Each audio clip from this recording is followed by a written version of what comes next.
Hi guys, Sunday special chicken gongura 2 కట్టలు తీసుకొని మంచిగా ఒలిచి కడగాలి.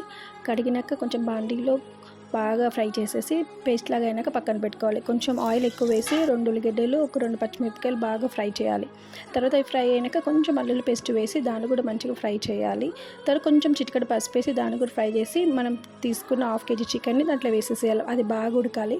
కొంచెం గల్లుప్పు కూడా వేసాను నేను. అది బాగా ఉడికినాక ఒక మంచి 2 పండు టమాటాలను కట్ చేసి వేసాను.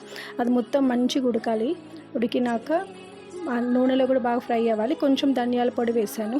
చూడండి, మొత్తం ఫ్రై అయిపోయింది. బాగా ఉడికింది ముక్క కూడా. ఇక మనం చేసుకున్న గోంగూర పేస్ట్ కూడా దాంట్లో వేసేసి బాగా కలిపేసేయాలి. చూడండి ఎంత బాగా వచ్చిందో. మంచిగా ఒక 2 స్పూన్ల కారం వేసేసేయాలి. కారం వేసేసి మంచిగా బాగా కలపాలి. గోంగూర చికెన్ రెడీ అండి. చూడండి ఎంత టేస్ట్ ఉంటుంది. అలానే నేను చికెన్ ఫ్రై కూడా చేశానండి. So thank you for watching my video. Subscribe చేయడం మర్చిపోకండి.